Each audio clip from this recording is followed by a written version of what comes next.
नमस्कार, कैसे आप सब लोग। उम्मीद है शानदार, जिंदाबाद, जबरदस्त होंगे।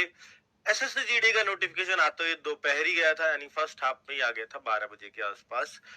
अब ये देखना है कि इसमें क्या स्पेशल है हमारे लिए, क्या हमारे कोई काम की बात हो सकती है, या हम पोस्ट प्रेफरेंस में कुछ करेक्शन कर पाएंगे, क्योंकि आज पोस्ट प्रेफरेंस को लेकर कुछ नोटिफिकेशन आया है और उसी को लेकर एनसीसी को लेकर के कुछ चेंजेस है, और जो प्रेग्नेंट वुमेन है उन चीजों को लेकर के कुछ चेंजेस हैं। टोटल 3 चेंजेस आज के कोरिजेंडम में हैं। बच्चों, कोरिजेंडम क्या होता है कि सुधार, कोरिजेंडम की हिंदी होती है सुधार, यानी नोटिफिकेशन में जो गलती रह गई है उनको हम सुधार कर रहे हैं। हो सकता है वो टाइपिंग मिस्टेक रही हो सकता है ग्रामेटिकल मिस्टेक रही हो सकता है कोई रूल चेंज हुआ हो। उसको ही कोरिजेंडम बोलते हैं जब वो सुधार लिया जाता है। ठीक है, कोरिजेंडम आप सुधार कह सकते हैं। तो नोटिफिकेशन जो आपका आया था बच्चों, उसमें जो बातें लिखी थी उसको हम थोड़ा सा सुधार रहे हैं, ये बात आज कही गई है। और टोटल जो आज का कोरिजेंडम है वो कोरिजेंडम नंबर 3 है। कौन सा कोरिजेंडम है ये? 3। इसका मतलब इससे पहले 2 और रहे होंगे, तो पहले उन 2 की बात कर लेते हैं। उन 2 में क्या रहा था? ये 2 था।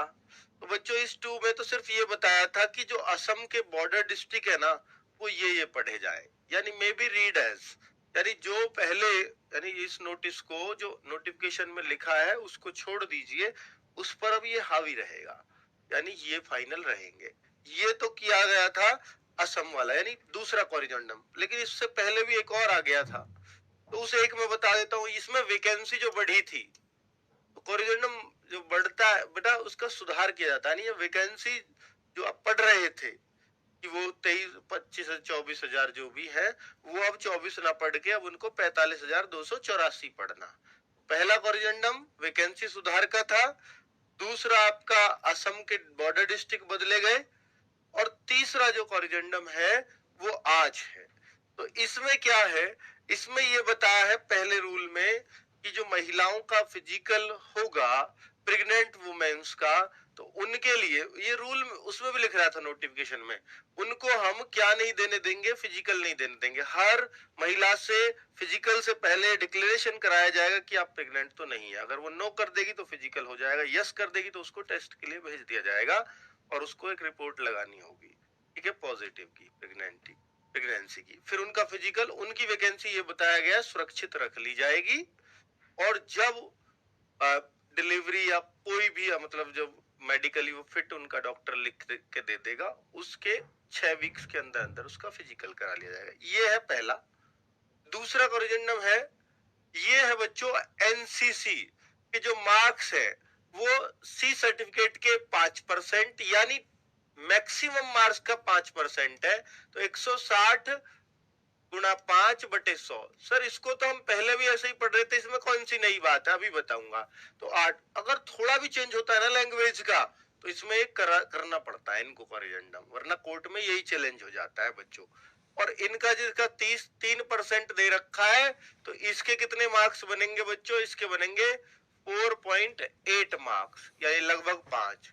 और जिसका 2% लिख रखा है उसके बनेंगे करीब 3.2 मार्क्स। तो ये मार्क्स कब जोड़े जाएंगे एनसीसी के? आपके रिटर्न के मार्क्स में ही जोड़ दिए जाएंगे। सर ये पहले नहीं था क्या? तो मैं अगर आपको इसको दिखाने लगूं तो बच्चों ये पहले जो था इसमें ये लिखा था, ये नोटिफिकेशन में लिख रही है बात, इन्होंने फिर चेंज क्या किया है, ये पहले नोटिफिकेशन जब आया तो इन्होंने जल्दी में लिख दिया 5% ऑफ टोटल मार्क्स। तो टोटल मार्क्स के बच्चे कंफ्यूज हो रहे थे कि टोटल मार्क्स जो मैं लाया हूं मेरे टोटल मार्क्स का, या अब जो बोल दिया है मैक्सिमम मार्क्स, तो उस लैंग्वेज को थोड़ा सा क्लियर किया है। तो ये कोरिजेंडम है, बस इससे ज्यादा कुछ नहीं है, बाकी चीजें तो पहले भी वही थी। ठीक है, तो कोई खास चेंज इसको भी नहीं कह सकते। और लास्ट चेंज क्या है? लास्ट चेंज किया है इन्होंने, कैंडिडेट्स हैव टू, अब ये है प्रीफरेंस के ऊपर, candidate have to preference for the following CAPFs organisations in the order of priority in the online application form. कोई बच्चा अगर इसको ये सोचे कि हमारी जो प्रायोरिटी है हम उसको चेंज कर सकते हैं, अब ऐसा नहीं होगा। तो filling of all 8 preferences shall be essential, यानी ये कह रहा है, कहना ये चाह रहा है कि जो फॉर्म में आपने चॉइस फिल की होंगी। उसमें आप ऐसा नहीं कर सकते कि 8 पोस्ट है तो आप 4 ही पोस्ट की चॉइस दे, 4 को ना दें। इसने बोला है कि आठों को चॉइस में भरना जरूरी है, यानी सारी पोस्ट आपकी चॉइस में होनी चाहिए, ये बोला है, वरना फिर फॉर्म को रिजेक्शन में डाल सकते हैं।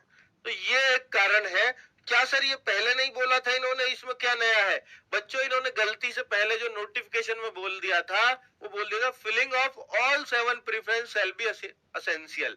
ये नोटिफिकेशन में बोला गया था, लेकिन इन्होंने इसको क्या बोल दिया 7, और अब क्या बोल रहे हैं ये 8, क्योंकि ये 8 ही थी। 1 2 3 4 5 6 7 8, इन्होंने लिख दिया 7।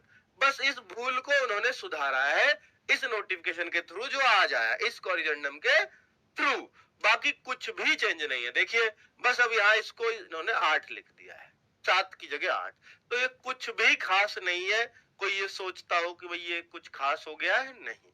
ठीक है, आपको समझाना मेरा दायित्व था, क्योंकि बच्चे लोग आप मुझ पे भरोसा करते हो, तो मैंने आपको बातें बता दी है। और अब आपसे उम्मीद करूंगा एक काम की बात, देखिए अब जो फॉर्म भर गया उसके लिए आप चिंतित मत हो। मैंने आपको बता दिया कि अगर आपने फोटो पे डेट डाल दी है तो भी फॉर्म रिजेक्ट नहीं होगा, फोटो पे डेट नहीं डाली है तो भी फॉर्म रिजेक्ट नहीं होगा। और अगर आपका